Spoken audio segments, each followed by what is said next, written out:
I'm Grant Nelson. This is Rural Reflections. I remember advertisements in the back of magazines with offers to work from home. I think this job situation was sort of the dream scenario for many people. Now, I spent the last 3 decades not working from home. I like being at home, and as such, I always requested longer shifts, but fewer of them, as I knew there was an efficiency in longer, fewer shifts.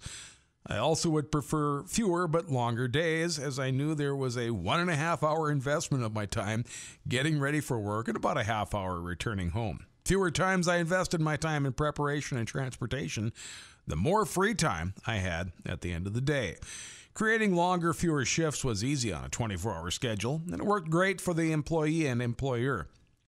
It really wasn't working from home, of course, but it was in that genre.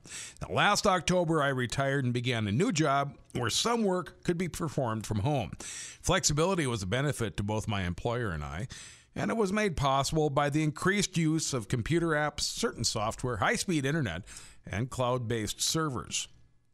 In 4 months, we would find out how important those items were when we began Lifestyle, created by COVID-19. Now, Lisa began working from home in mid-March. First thing we did was get her a laptop and external monitor. She was apparently not the only person who would be working from home the day I picked up her hardware, as there were only about 5 of my favorite laptops left and no large monitors. Instead, we purchased a television to use as a monitor.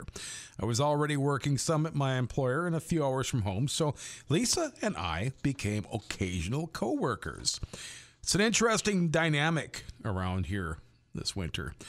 Lisa worked from her computer desk and I'd work in the living room. The computer desk became more like her work desk, to include a little jar of candy and a nice office chair. The only addition from her regular desk was Clyde or Twitch. Everything else was pretty much the same, and she could access her desktop from home. I always want to find lessons in even the worst situations.